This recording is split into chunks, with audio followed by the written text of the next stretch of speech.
Hello, I'm Meg Ryan. Many brilliant advances have occurred because someone was brave enough or desperate enough to take a risk.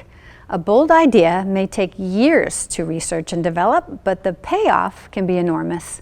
Today, we'll highlight the innovators who are impacting our world for the better.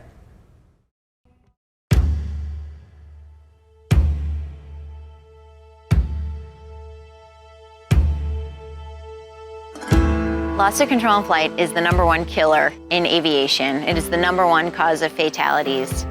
It's not just this year or the prior year. It's really been for 100 years of aviation. Loss of control in flight has been the #1 challenge. It's essentially an unplanned deviation from an airplane's flight path, and it violates the expectations of the pilot flying the airplane.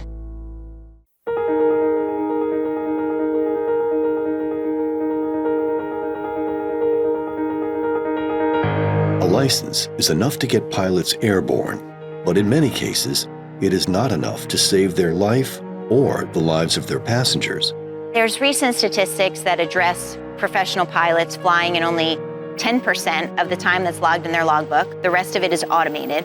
And then of that 10% of time, they're only flying in 12% of their operating envelope. That leaves 88% of the envelope unexplored. So when pilots find themselves there, all of a sudden, they don't know how to react. They're slow to process it because they haven't trained to it. They've only trained to something similar in a simulator, which is different when you get back to an airplane and all of a sudden you have to enact a recovery. Fortunately, Upset Prevention and Recovery Training, or UPRT, teaches pilots the skills necessary to recognize, prevent, and if necessary, recover from an unexpected airplane upset. UPRT training is mandated only for 100 passenger or more aircraft, airline carriers, but only in the simulator. The basic pilot qualifications don't necessarily prepare you for the full list of contingencies that could occur during any given flight. I think we try to simulate it to a great extent. We put pilots through different emergencies. We talk about the challenges that they may face. We look at very specific emergency situations and mitigate them. But even through high fidelity simulation, it's not necessarily countering the loss of control in flight threat. The next level is that on-aircraft training. The cost of that in comparison to a very high fidelity simulator that a lot of corporate flight departments use is a fraction of the cost of the simulator training, but the fidelity of on-aircraft training is far greater than what you can experience in a simulator. Physiologically, how it affects you, how it imprints on your mind.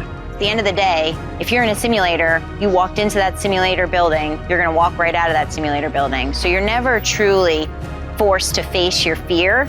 In the airplanes that we fly, all of a sudden you see the world rotating around you, you see the ground coming up towards you, and all of a sudden you have to enact that recovery, and you also identify what your body does physiologically and how to counter it.